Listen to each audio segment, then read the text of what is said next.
Ladies and gentlemen, welcome back to the TrueLife podcast. I'm so excited. I have an incredible individual here who I admire and I've seen their work, and I think that the entire audience is really going to enjoy this podcast. I have Miss Susan Gunner. She grew up in London. She's a holistic psychotherapist.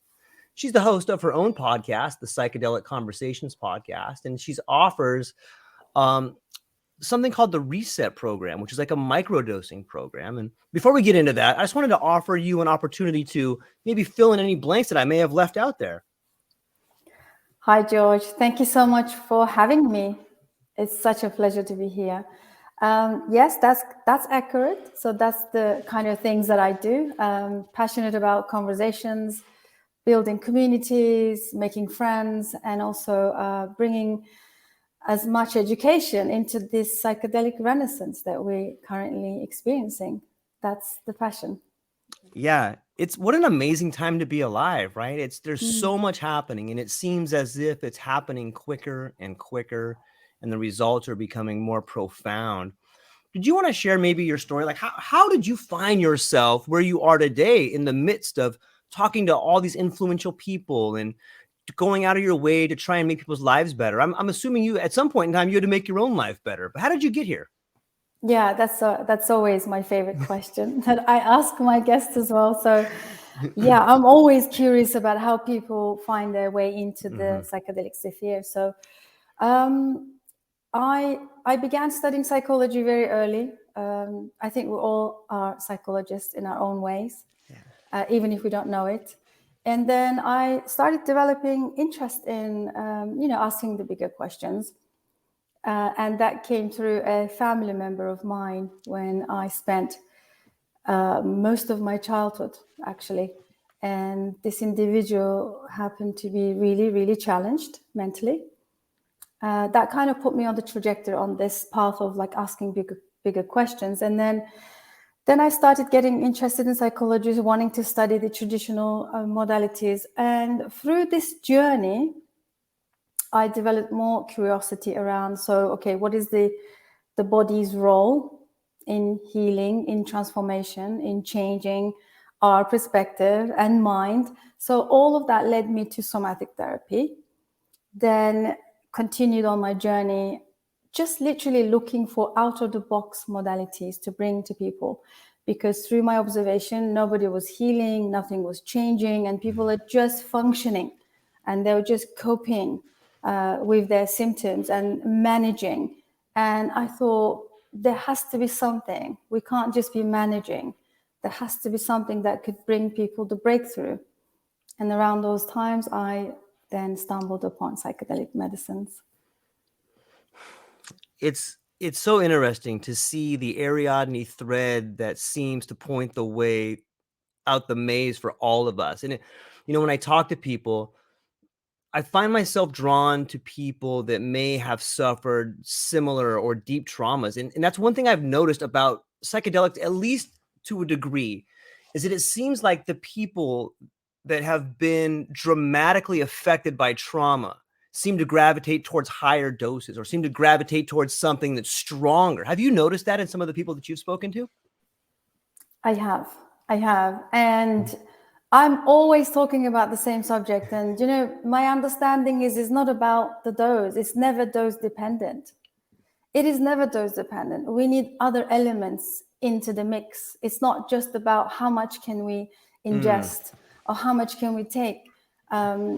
If anything, we could, the more, in that kind of approach, we can literally lose the intention and why we started here in the first place, and we can kind of take a whole different path and get more confused, get more lost, and it can become more, confusing, a disorienting place for a lot of people.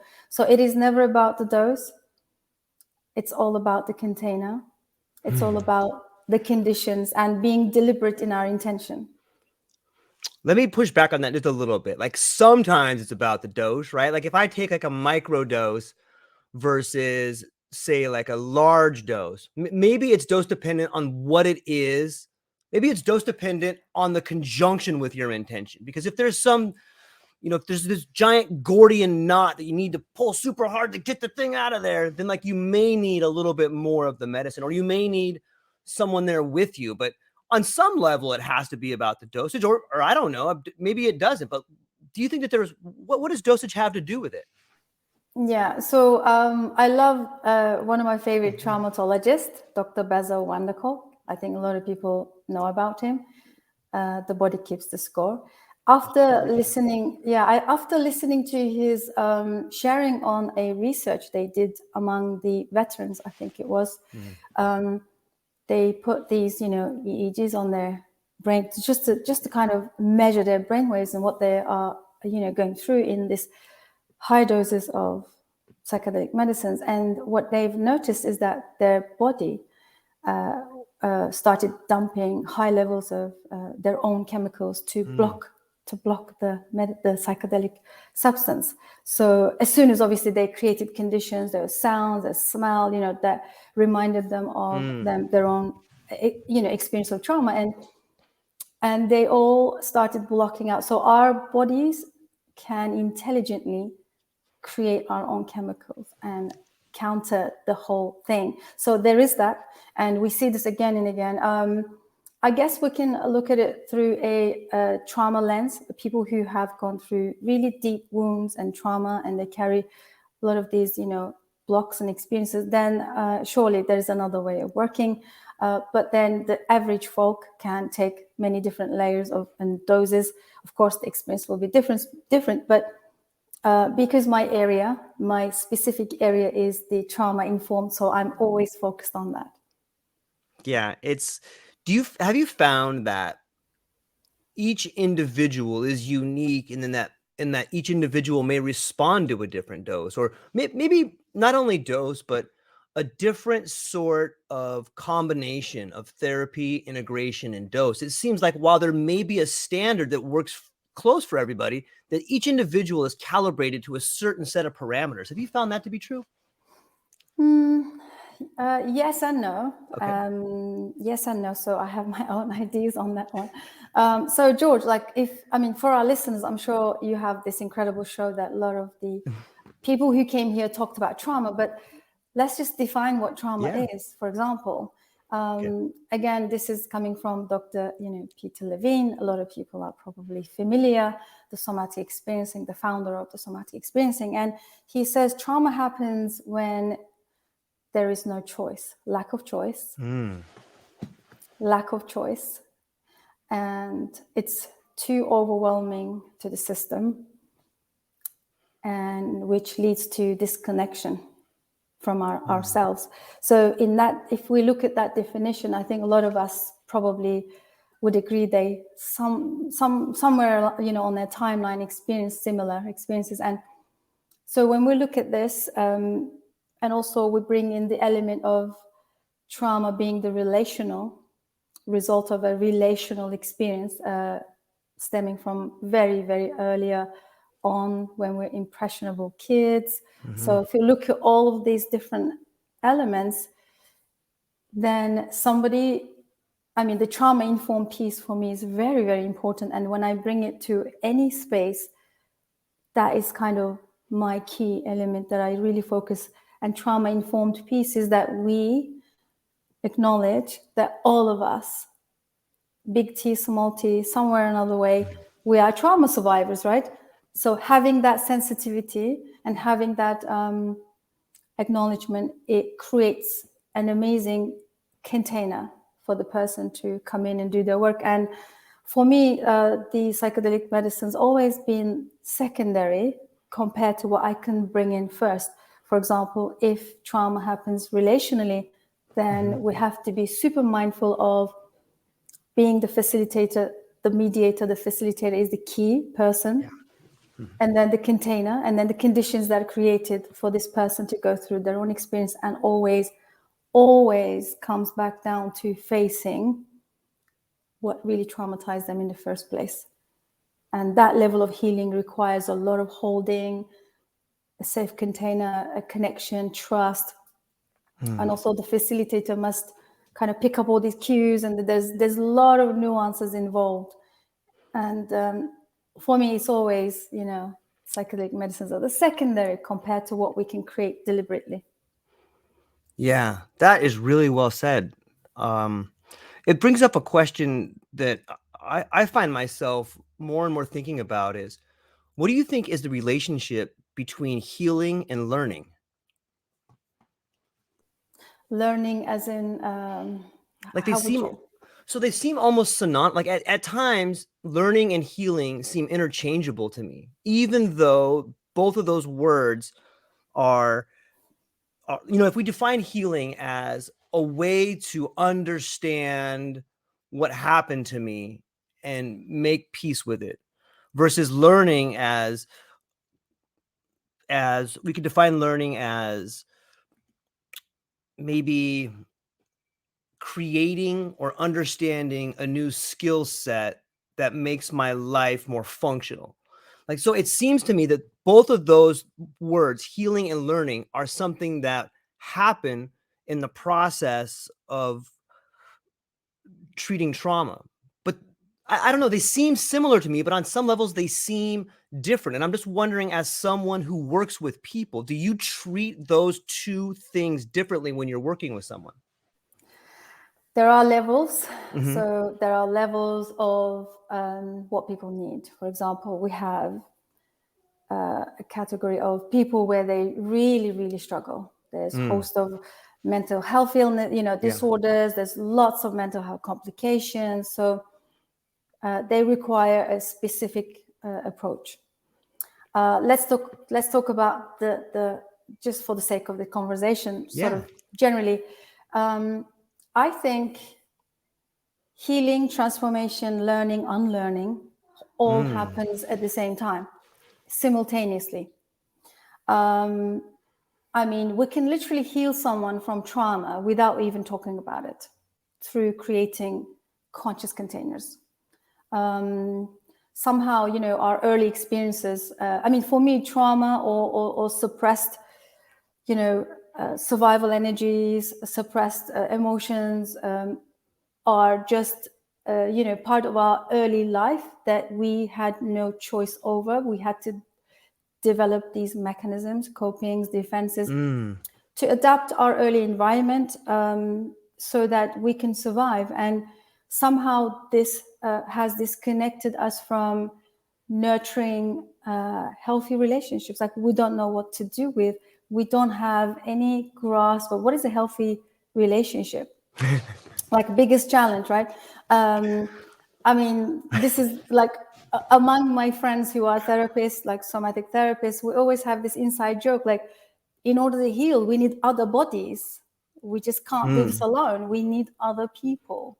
We cannot do this alone. And one of my favorite, passion is to create containers, communities, group processes, because one can learn so much in a group sessions or group containers, coming together with all different walks of life. It becomes so confrontational to their prejudice or to their programs or to their limitations, and suddenly it's like super learning sort of container. Like, you everything's amplified.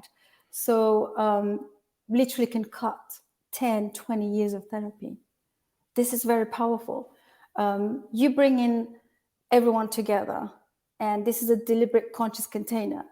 Believe me, that's like, for me, the ultimate healing space, regardless of what modality is used, because trauma is what disconnects us from ourselves, that then we are disconnected from our environment and then those people.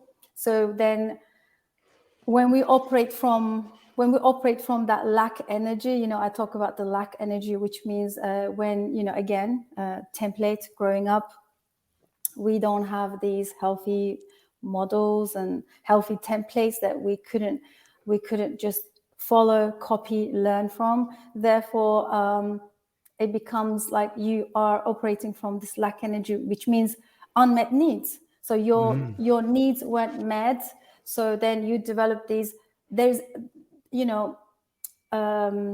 unavailable parents, for example, right? Lack. not enough to go around, like food wise, like shelter, security, safety, all of these compromised. So you inevitably begin to operate from this lack energy template. For me, this is what trauma is. A lot of us carry this. I mean, I am yet to meet anyone so regulated and positive and really have gone through, the work of this to understand what they are dealing with. And this all comes down to understanding ourselves through other people. Because if we can start to, like, for me, it's, when people come to me for help in sort of like financial, or, they have this anxiety or depression or something like that, the first thing is like, how are your relationships? Because for me, that's like a direct measurement of where they are in understanding themselves and how they are operating in the world.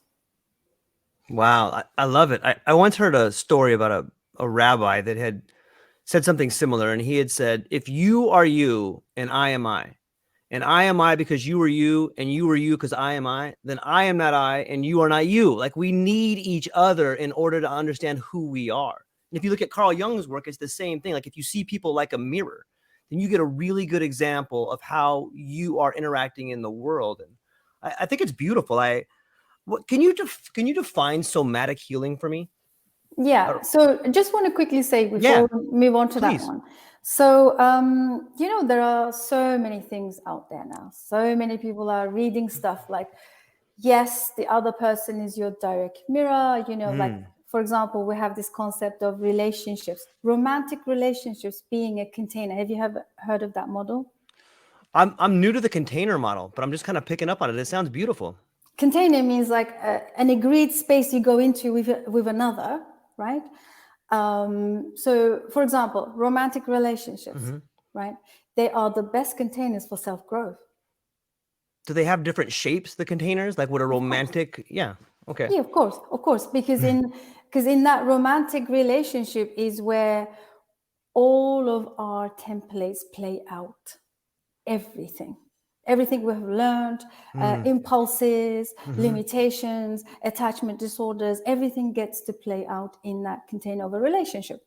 So, we can read so many books about the other person being the direct mirror, but nobody knows how this works out. How do we work with this? Like, not nobody, but people do understand, but how do we grasp it on a level that we are entering with an agreement that this is a healing space, right? So in a group therapy, I'll give you a quick example. In a group therapy, for example, the initial thing would be everybody will be scanning each other.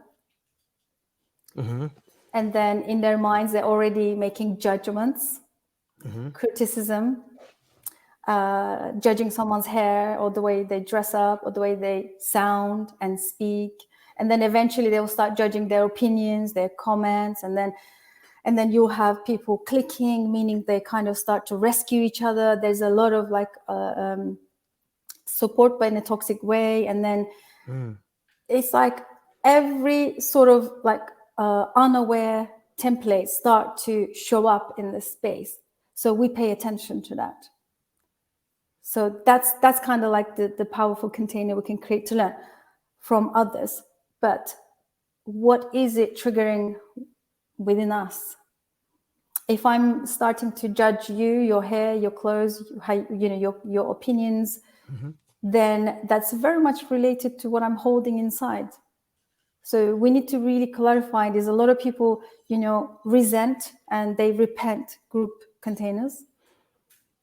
Somehow the unconscious knows that if they do come in, there's going to be a lot of confrontation. So we'll avoid any confrontation at all cost. But this is healing. Healing doesn't come from sitting in 100 ceremonies of ayahuasca. Do you know what I mean? Yeah, absolutely. Right? Healing comes from coming back into our mundane and our relationships, our work, everything we do in our physical life. And then that's kind of like the direct mirror of where we are on our evolutionary journey.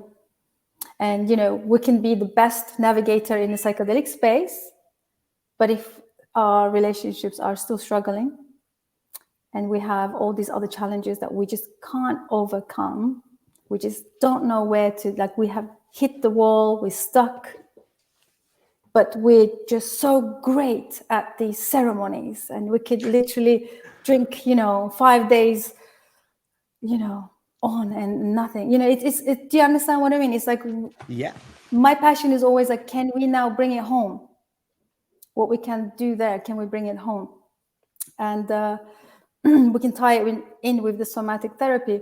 For example, for me, psychedelic medicines are really somatic. They activate our nervous system. There's like a lot of expansion. We feel it in our bodies. So many suppressed material comes up, arises. There's lots of releasing, physical releasing, purging. This is somatic. And somatic therapy, which is Dr. Peter Levine founded, he talks about how trauma is held in the body. Therefore, we need to bring the body on board if we want that full, whole healing process. That's what the somatic therapy is. Bringing the body consciousness, the body awareness into the healing space. It's fascinating to me. I want to just backtrack a little bit, because there's something that when we talk about, do you think that alienation, we talked about relationships, and the relationships that we hold with other people and containers is a direct reflection of who we are?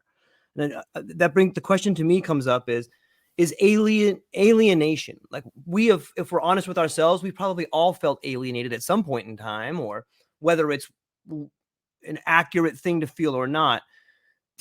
What role does shared sacrifice play in alienation? Because it sounds like when you're getting people together, they're being forced to not to sacrifice themselves a little bit, in that they must show themselves to other people. And that's a kind of sacrifice. And what do you think is the role there between alienation and shared sacrifice? Are they together, or do they play a role in each other? And it seems like a lack of rituals that we have today, a lack of, I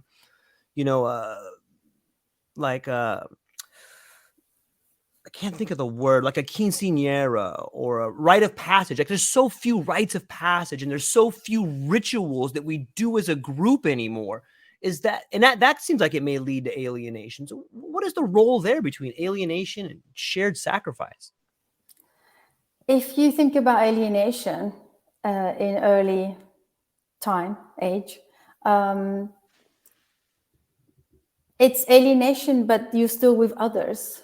There's still people in your life. There's still some carer, or if the parents are not around, there's someone there. There's always people. It's almost like, it's our human nature to be around with people. The alienation becomes the template, but you still need to function, and you still need to connect and be with other people. So that the alienation, I'm not exactly sure how you want to bring it in, but the way that I understand, kids that have been alienated or isolated, or grew up in environments that weren't seen, for example, when they come into grown-ups, when they come into the containers, group sessions, they behave the same. They continue their template. They continue thinking that nobody's noticing them, that they are just being unseen. So this template is so powerful that it plays out in those kind of environments. So then the facilitator's role is to kind of point it out. Sometimes people are not aware of the templates that they are actually playing this out in these group sessions. For example, give you an idea.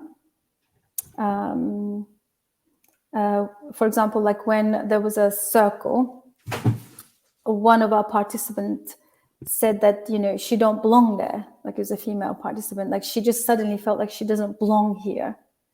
And then and it was really, really disorienting for her to be in such an intense, sort of group circle. And after a few days, a week, couple weeks, once we start digging into that, what does that mean? Why do you feel that way? That it was quickly revealed that this was the pattern. She felt like that her entire life, within her family system, all the work that in her career or job, places, friendships. Like she always felt like she don't belong to these places. And those kind of things play out really quickly, and you can catch it so fast. If that makes sense. It makes total sense. I think of like an animal in a zoo sometimes. Like we take these animals, we put them in captivity, but if we want to put them back in the wild, you can't just throw them out there. You have to like let them get acclimated. And in some ways that makes me sad because it makes me think like maybe I'm an animal in a cage in this society, you know, and there's all these, while we have people around us, it seems like we're all alone together, which is, that's kind of sad too. Like you have all these resources around you, but you're all alone together. And you, whether that's the rules of society or that's the patterns that our parents put upon us, or that's something that we've learned. It does seem like the majority, would you agree with the statement that the majority of trauma in life comes from childhood trauma? I think big portion. I think we then develop predispositions that then lead to more trauma as we become grown-ups. It's the same research study, isn't it? I don't know if you are aware of it. Again, they did this another whole research on the veterans, and the ones that were affected mostly, like developed PTSD, for example, they already had predispositions from a very early age. They were already vulnerable. And it's like not every soldier gets PTSD. If like Dr. Gaber Mate and all of these other traumatologists, they always say, like, if the child is regulated well and they learn how to have that self-regulation, the system is working, and they can bounce back in the face of a challenge with the guidance of a grown-up who's present to them, they become really robust in the state. So I think the vulnerability to continually be re-traumatized as a grown-up, like, you know, accidents, rejection, meeting people that continually abandon you, and struggle with like finding people, partners, you know, romantic relationships. It's hard to like navigate.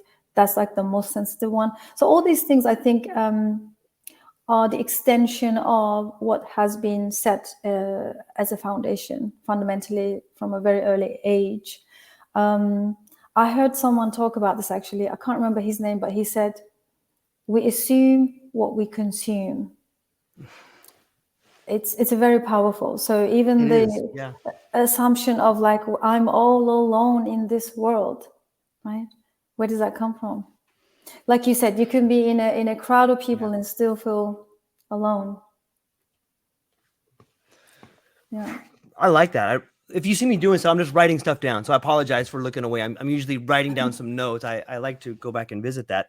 But I want to talk about this foundation a little bit, about childhood, or even as we begin a new container, we build a new foundation. And I'm wondering, language seems to be a giant problem for us. Like it fails and it's not reliable. It's really good, but it's not reliable, because what we don't sit around in a conversation like, let's define all our terms. Like, the world would probably be better if we did that, but we don't. We have different experiences, different foundations. And so the language we use is a close approximation to our feelings. And I'm curious if the world of inner imagery might be something that psychedelics is fostering to help us communicate better. It seems like this imagery, this inner, whether it's an auditory illusion or these things that we see. I'm wondering, in your opinion, is that something that we can use to help heal people? And it seems like psychedelics brings out that imagery, and it shows us, hey, maybe there's a better way to communicate. I know it's a little bit out there. I'm having trouble forming that exact question, but I think you may have the gist of it. What do you think? Yes, this is an interesting question. I have a very different approach to working with psychedelic medicines. Okay. Right. What I mean by that is, I don't limit it to, but I'm focusing mainly through a psychotherapeutic approach. Okay. And, I love the whole mystical, side of the experience. I love all the transcendental it's all well and good, but for some reason I find more value in just kind of helping people navigate this first level first, which is the psychotherapeutic space. And from what I understand, psychedelic medicines are, yes, they bring up stuff, they help us communicate, understand, all of those amazing things. But what I also understand that these medicines are a revealing experience. They give us that, they reveal what we hold inside already, whether symbolically, metaphorically. And this is where it gets all confusing for a lot of people, because people then take it literal and they run with that, which becomes a whole nother problem. So we need people in the psychedelic space to really understand and help people to navigate this space. For example, if someone has come into the medicines first time, you can be sure on their first experience, unless they're blocking it, because our bodies are far more powerful than anything, they can block the experience as a protective mechanism, because if that wound comes up, they may not be ready and they may not have the capacity to hold it, to process it. Therefore, unconscious is super clever, especially in some cases. Some people are hyper vigilant in their nervous system that they would not open up, even if in my time, I've experienced this. I observed people taking 3 cups of ayahuasca and sleeping through it. So I have seen people literally shutting down everything. And then I have seen people just the 1 spoon and then they're kind of like having a psychotic break. It's interesting, this is.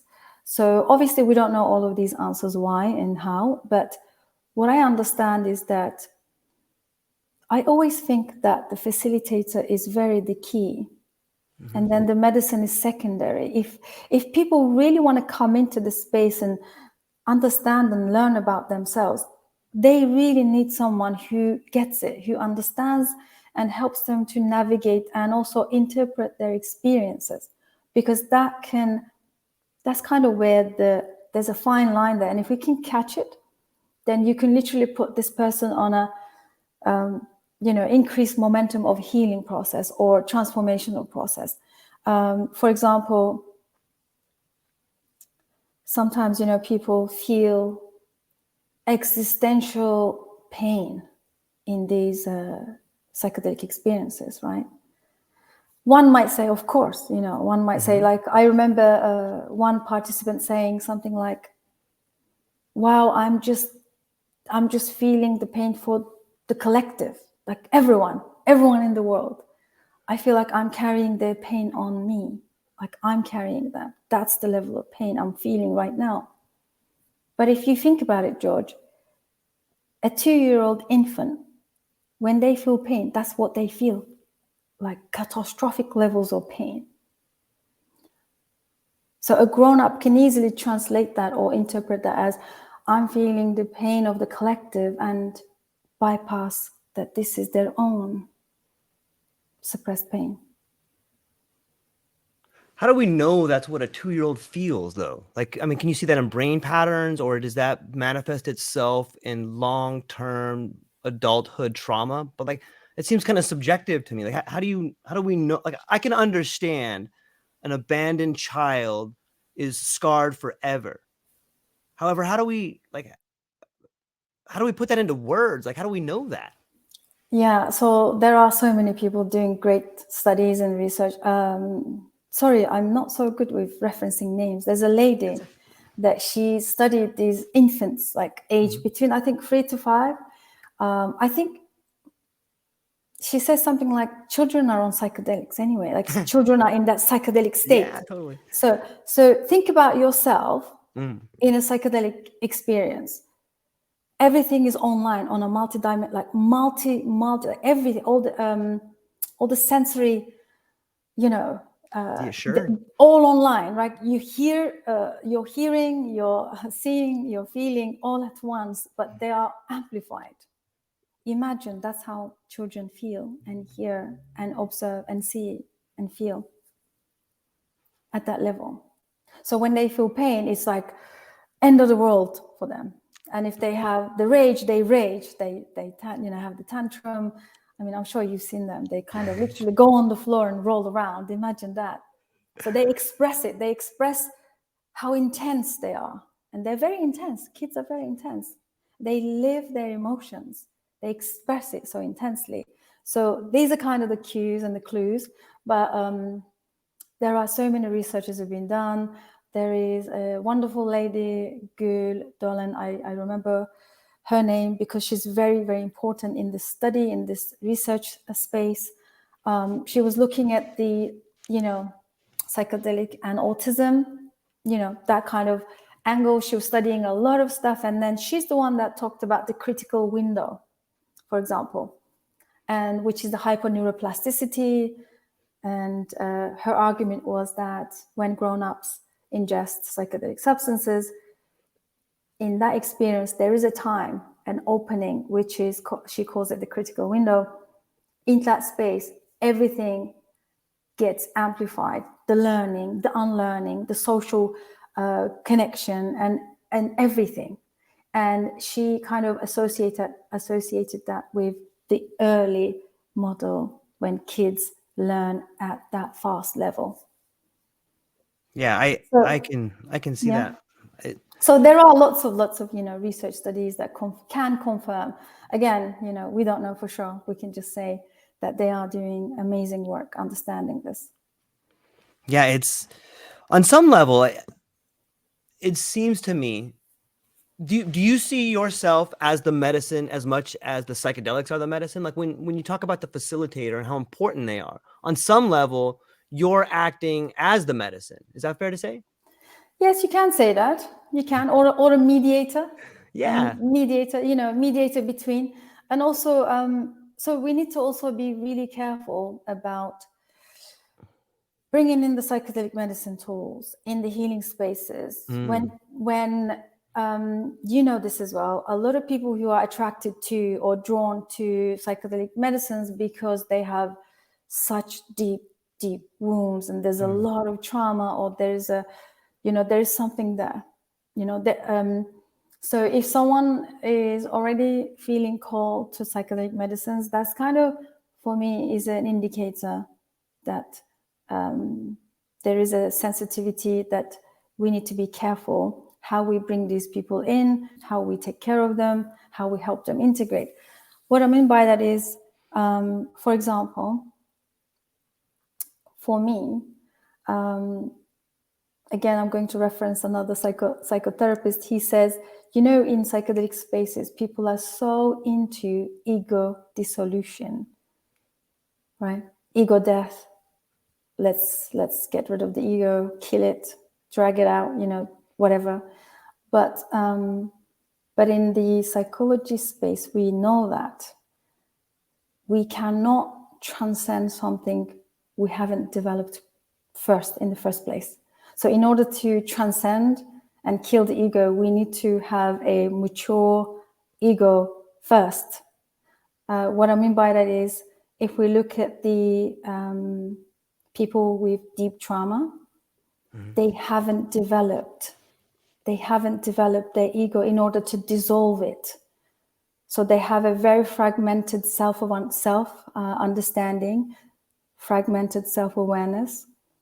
So when they go into the psychedelic space, guess what gets amplified? The fragmentation gets amplified. So they, instead of learning who they are and their trauma and increasing the self-awareness, it is the opposite. They go further away from self-awareness, and then these fragmented pieces gets amplified. That's why we see people having one ayahuasca ceremony and then believing that they are the return of Messiah and they're here to save the world, right? Things like that. So And then people claim that they had ego dissolution and things like that. So these are the dangerous territories that we need to trod really carefully. So that's why I love the psychotherapeutic approach in the medicine work, because if someone comes to me with full dissociation, imagine they've never felt the pain, their body never allowed them to be in pain. They've just checked out in the first event of a traumatic event, and they never learned how to process grief, pain, loss. So our job is to firstly help them reconnect, help them open up, crack the shell that they have created so thick and so protective.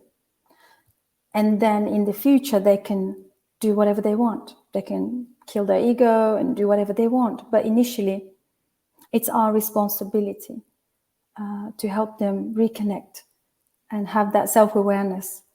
Once they know who they are and they are aware of their tendencies, if there is, because all these, fragmentations, they create narcissistic tendencies, borderline tendencies. There's loads of different tendencies that could actually distract us and take us further away from transformation and healing. So we need to be super careful of that. Yeah, it seems to me that we need not look too far back in the past to see some potential problematic relationships with facilitators and medicine and programming. Like if you look at Jonestown or Manson or people that maybe get the holy man syndrome, it's not that these people are dumb or they're lacking. They're incredibly persuasive, and they have this ability that maybe they're finding people that need help, or maybe they are helping them in some ways. But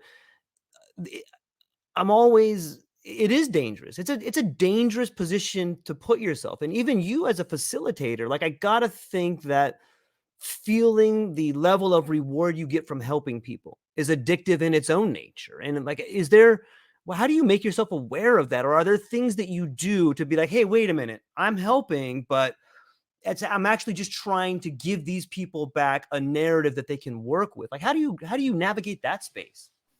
Yeah, such a great question, George. So if you look at the indigenous way of working with the medicines, it's a lineage, right? There is a lineage of wisdom. There is a lineage that people feel accountable to the one,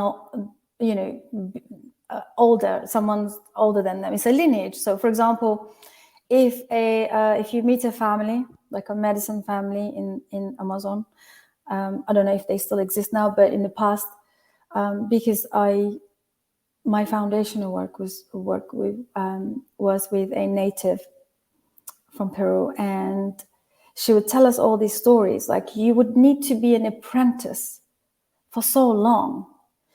And then there is also each age. For example, when you're 20, you'll be allowed to do certain things. When you get to 30, something else. And then 40, 50, I remember her teacher was in her 60s back then. And she was finally the main sort of maestro, really kind of able to navigate this space and also scan people and give advice and so on and so forth. And those elders then will be watching the younger ones and keep them in check and accountable. So this is how they kind of manage the bypassing, or people claiming now in the West, if you look at the Western model, you probably meet everyday people who claiming they are healers. But who are they accountable to? Who's watching over? And how do they know they are healers, for example? Right? So these are the things that we need to be really careful. The way that I navigate this space is that I have two people that are always watching, and I am accountable to. And they always question my motives, just to keep me in check. And we need these people. And these people already have gone through a lot of work themselves.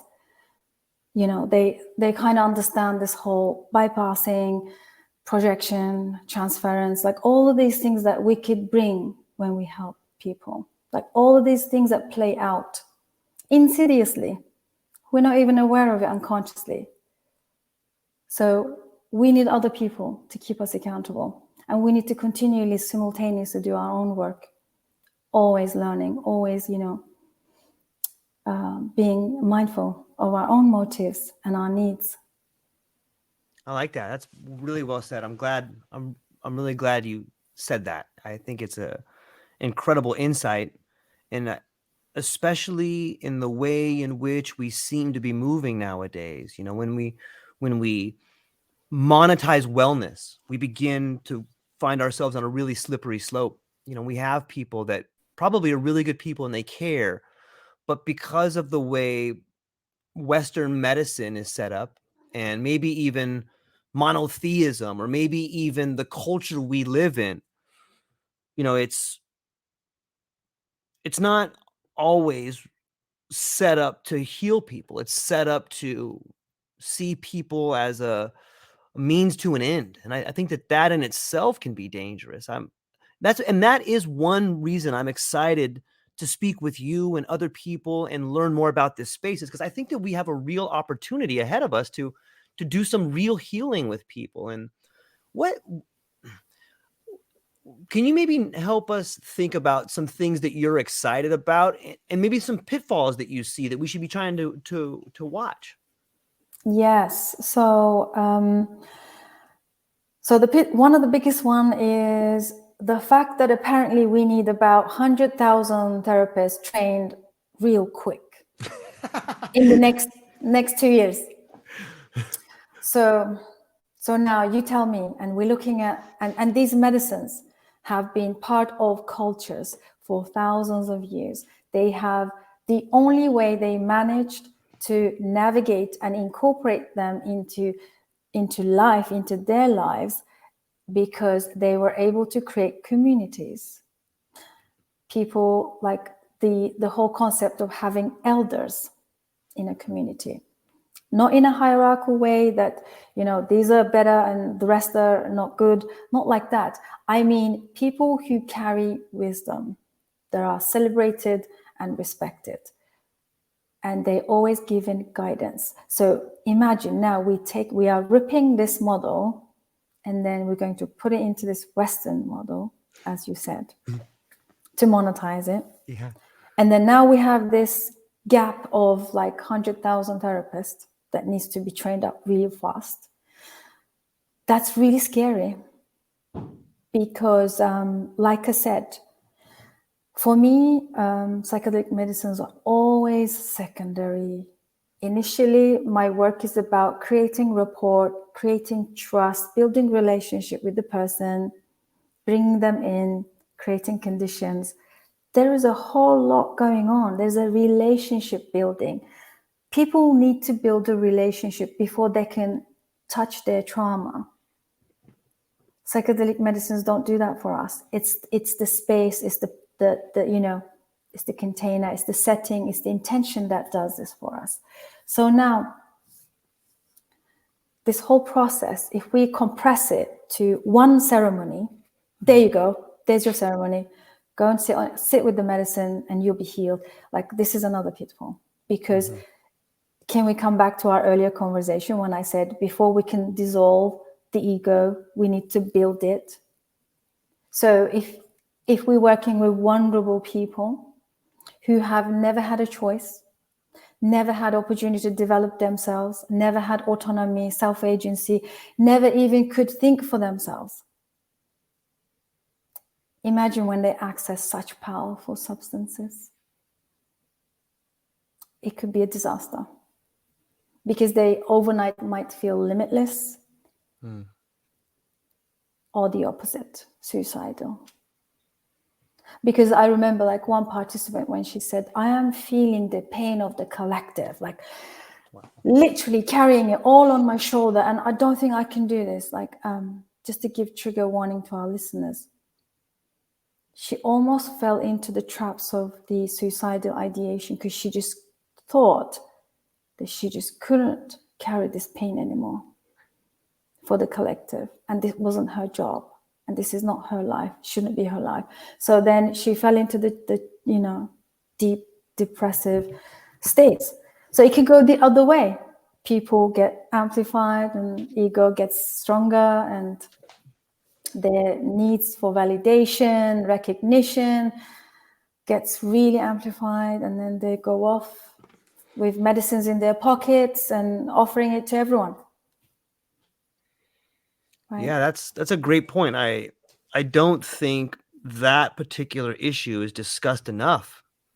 Or how many people that may not be trained as a therapist begin working with someone and then they abandon them because they don't know what to do, or they themselves are scared, and now all of a sudden you have this person that's been broken wide open, and they're just probably worse off than they were before. Exactly. So I'll give you another example. Sure, John. please. So when I did my initial foundational work with my native friend, obviously she had to travel to Europe and she had to travel to other countries. There are, she started meeting a lot of Western people, and they were coming to her dietas in Peru. Obviously she started hosting dietas, dieta meaning, more deeper sort of detoxing sort of approach to medicine.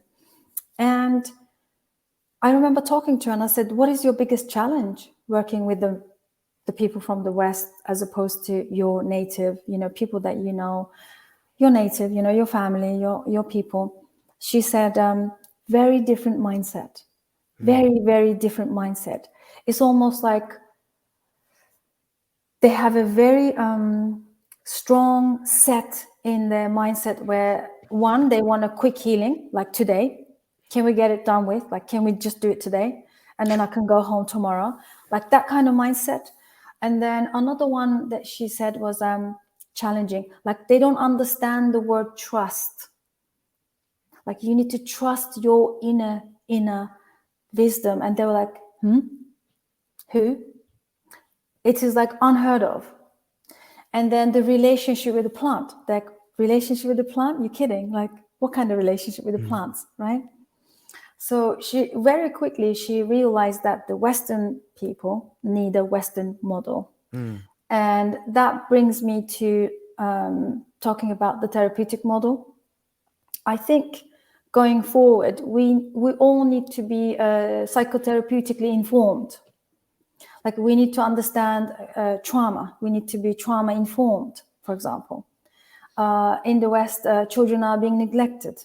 Parents are working really hard. They are unavailable emotionally, which doesn't often happen other parts of the world where they live in community settings. There's always someone, there's always a grown-up readily available for kids, willingly, with love, I remember, like, luckily I caught that little bit of that life when I was growing up earlier. There's always like aunts and cousins everywhere. There's always people lovingly wanting to share their food with you. There's always this community spirit. But if you look at the dense cities of the, corporate West, look at this lifestyle. Now we bring psychedelic medicines to these people. All they want is fix their problem tonight to go back to their corporate job tomorrow. Right? That's the issue. So if we at least bring psychotherapeutic understanding to some of these issues of our early life that could manifest in our psychedelic experiences, how to navigate it, how to understand it, what's the distinction, what is mine, what is the medicine showing, how do we metaphorically, symbolically understand these experiences, right? We need a Western model for people to understand and navigate this space. For example,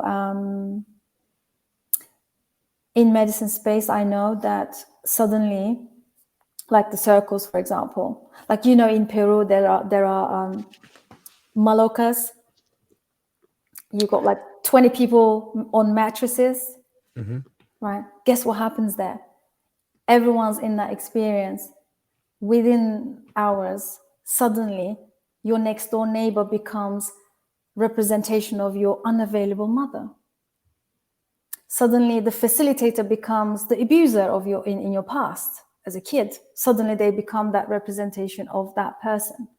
And then how do you deal with that? Right? Suddenly all of these people start to represent little parts of their early memories.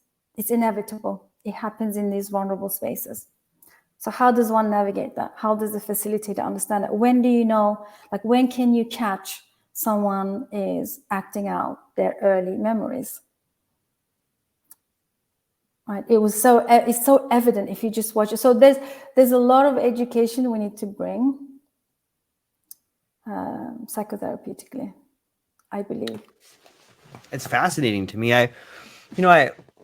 It brings up so many questions to me, like, different plants thrive in different environments, and different nutrients are provided to different plants that help them grow in different environments. And when we talk about models, if we just use that same sort of like analogy, if the people in the West are, you can't grow ayahuasca in cold weather. You can't grow, certain trees are not going to fruit in certain climates.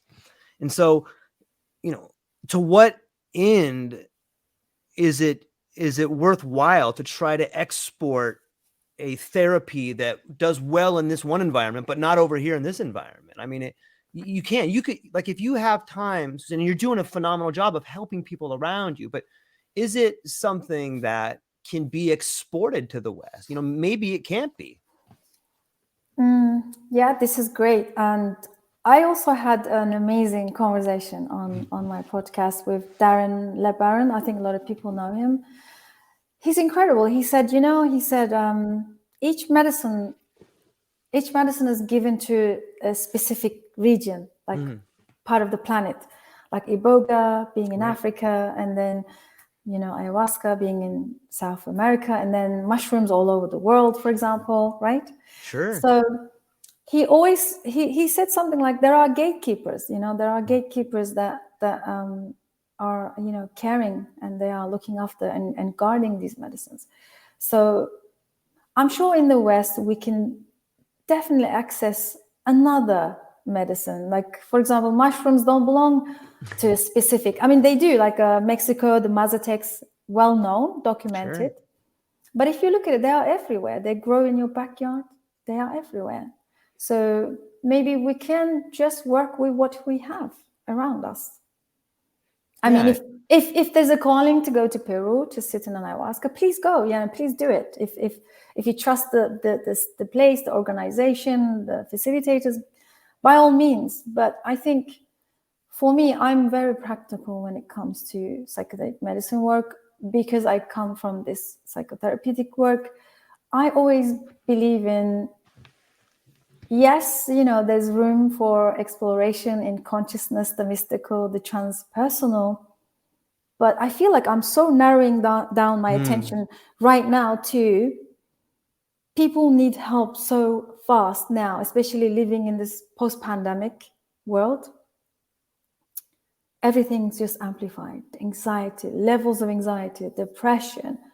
I think we're going to see the real repercussions of what happened to us in 2020. In the next few years, it's going to be more intensified. So my idea is that, can we be more practical? Can we bring it to people in a therapeutic way so they can learn to, heal themselves, create communities where they feel safe, can come and talk, and just help them go back into their life and thrive again, right? This is so narrowed focus of mine, but I love it. It's just being so practical. Also spiritual, because my understanding of spiritual is actually mastering the mundane. I like that. If we can imagine having beautiful relationships. Just imagine having functioning, connected relationships around you. As a human being, that's a gift. Having shelter, having food, having everything you need, friendships. Imagine you're thriving here in this physical world. To me, that's spiritual. That's spiritual that we seek. So for me, that's like the sacred mission right now, to help people really, own their lives, come back to that thriving, the creativity again, and really function well in the environment. Yeah, it's fascinating to think about the times we're in.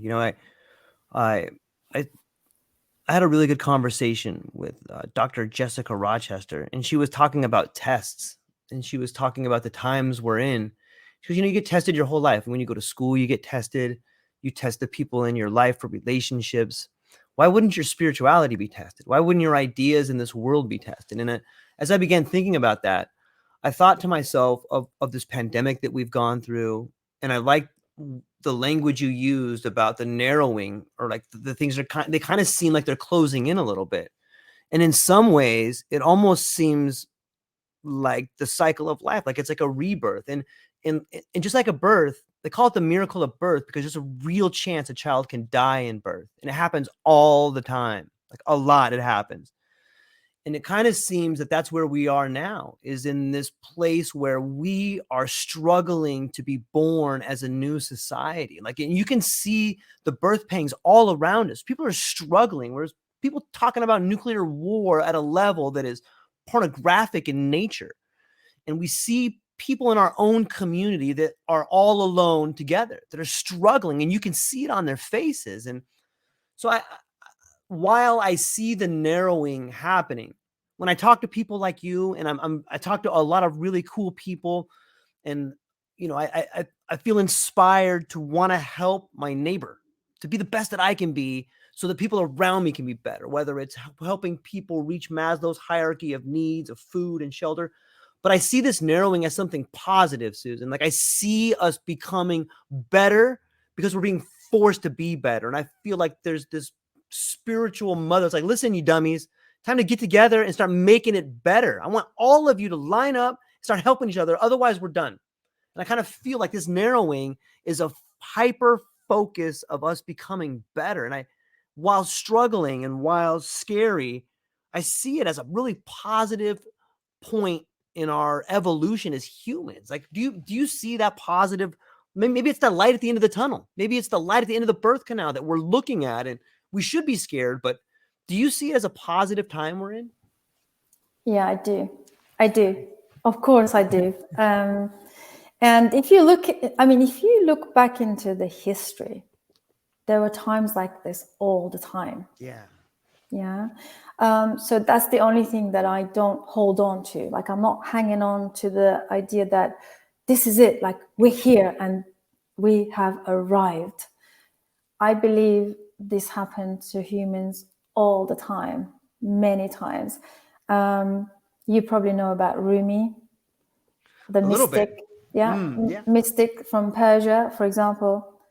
He has a tomb in Turkey, and they were meditating for days on and fasting with his comrades or community members, whoever they were, studying together, asking big questions.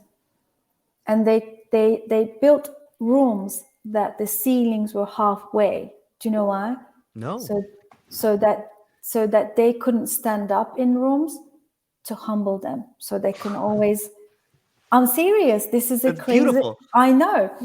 It's so intense, right? Yeah. Like, they couldn't even stand straight because their ego needed to be broken. So they just had to sort of, lean, bow down to go inside. And it was dark, no windows. Things like that. And I'm always like, when we have these conversations with my friends, I'm always, surely they were saying the same thing. We're here, we have arrived, we're changing, consciousness evolution, like, we're waking up, surely, So I always think and believe that there are times in the history people come to these conclusions, these, thresholds, that, we're kind of crossing a threshold. I feel like we're there again. Yeah, I do too. I'm thankful for it. I'd be lying if I said I wasn't a little bit nervous, but I don't think that's the right word. And I hesitate to use the word excited because it's not like I'm excited for it, but I think I'm aware of it. I think being aware of it Yeah. is the best that you can do, probably with most situations in life. And it's pretty healing in a way, this idea of awareness. Since we're talking about that, how do you define awareness? And do you use that as something that you could give to other people to help them? That's a fantastic question. And I think this is, there is a lot of misconception and misunderstanding around awareness. There are different layers, as you said, layers of being aware of, yes, I inhabit a body. Yes, I'm in this planet in the void, right? In the space. Yes, I can see you and you see me. There's a lot of levels of awareness. But what I focus, again, narrowing down, I have these tendencies to bring things to most simplified ways so that we can, like bite sizes. And my narrowed self-awareness concept would be like, can I be self-aware of myself? Can I learn how to connect to my intuition? And can I live from inside out rather than depending on the environment? Can I get to that point of living from inside out? Like, I don't need to run to a book or something, or do you know what I mean? Like, can I do this? Yeah. So this is like, for me, this would be the ultimate self-awareness journey. And I think this is what we try to create in our communities. And I continually reinforce this. Like, the self-agency piece for me is really big. And there are obviously structures, there are processes that we take people through, and they go through breakthroughs and the ultimate realization of like how they've been living and what they haven't been seeing, and the blocks and the deception that all these things that they have invested and created externally kept feeding that deception. And it's beautiful when they start to, start cracking those shells and then slowly becoming more self-aware. It's not easy, of course, but it's a beautiful, process. Do you think it's beautiful because you get to see people walking down and doing something that you yourself did? Absolutely. Absolutely. Me too. I Always. think it is too. Isn't it? I mean, just think about it. Yeah. How hard life is when we continually operate from the lack, the unmet needs. How hard life is when you're always operating from the survival. It's very exhausting. It doesn't leave room for creativity. There is no room for it dumbs down people's intelligence and creativity, right? Yeah. I've been there. Yeah, I know. Me too. So the horizon is very narrow. Like, you can't break through. It's a vicious cycle. And seeing someone break through that, it's incredible. What was your catalyst for change? What was it that where you were just like, you know what, this is enough. There's a problem. I need. Was there someone in your life that showed you a door, or was it you getting to the ceiling and just pounding your way through? Like, what was it for you that made you begin your journey? Pain. Yeah. Pain. Yes. So in my understanding, we talked about templates, right? So we grow up in environments that, if, for example, sadness or addiction to suffering, let's say, addiction to suffering. If addiction to suffering has been normalized in an environment and a child is born to that environment, guess what they do? They pick it up. My biggest breakthrough came when I realized that this whole darkness, the shadow work, and slaying the dragons in the underworld, like all these concepts that a lot of us are so like passionately intrigued by and talk about and have these conversations around. In one of my ayahuasca ceremonies, I've only recently been started to talk about this because I have seen a lot more breakthroughs along these lines. In one of my medicine journey, I was really prepared. I was really going for it. It's like, that's it. This pain is too much. When you just hit rock bottom and you're like, I need to get out of this place. I need to get out of here. And I'm willing to do whatever it takes. That's the narrative. So I'm ready. I'm going in to slay the dragons, go into the underworld, face my demons, and I'm going to break this thing, whatever this is. And then an hour into the medicine, the message was so clear. What do you mean you want to go down to the underworld, slay dragons and face demons? You kidding me? That's your home. You love that place. You live there. You're the boss of that place. You actually employ these demons and dragons. What are you talking about? Who are you kidding? That's not your darkness. Joy is your darkness. Joy is very unfamiliar to your system. You don't know what joy is. That's your darkness. And I was like, wow. So that was kind of like the greatest breakthrough. And then the realization of that, and then addiction to suffering, that I continually made decisions based on that addiction to suffering, and then continually perpetuated more suffering and then more suffering. And yet, I didn't know what joy feels like, tastes like. Do you know what I mean? It's so alien. And then as I started to consciously allow myself to do things that gives me joy, it was really threat to my system. I didn't like it. It was so uncomfortable. Then I realized, okay, this is what needs to be worked through. So it's still a process, still a continued practice, but I'm in a much better place. So that template has now, I can say, kind of lost this power over me. But if our listeners resonate, I think most of us have that template, that we're addicted to suffering, and we continually perpetuate more suffering in our lives, which is so unnecessary.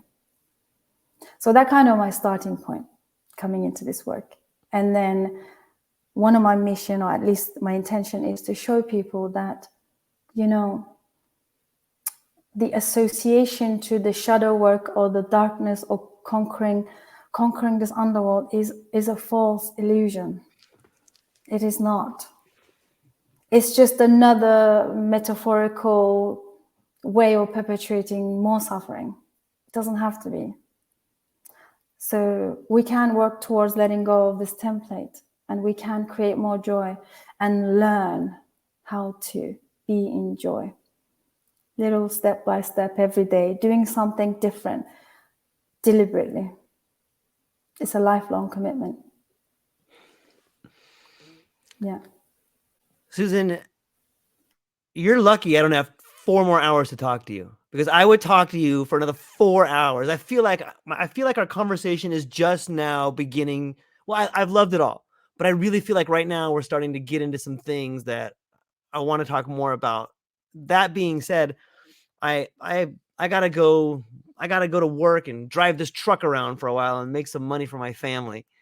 I love it. I'm so excited to talk to you. This conversation has exceeded everything that I thought it would. I'm so excited to listen to some more of your podcast. I'm really excited to get to try to digest some of these things that you have told me. And I can see without a doubt why people are flocking to your podcast, and I can see why people want to be around you, and I can see how much you care. And I love it. I'm really thankful for that. And you're gonna have to come back, because I've only gotten through like 1.5 pages of my 5 pages of notes over here. So I would love to come back. Okay, I'd love to come back. I think you're an amazing listener. I think you're an amazing ask questions, and I think you really kind of know how to pull out things, like the important things. I think you're an amazing podcaster, just so you know. And I really appreciate the work you're doing. You're just saying that because it's true. True life. It is. And I would love to be back. I Okay. would love to be Okay. back. We'll set up some more, and maybe we can do some panels and stuff too. I really want that to be the next step, because I think that once we've established a relationship, then you can begin making new connections and having a new, maybe we can create a new container. You know, I really love that analogy. I'm going to start trying to use it.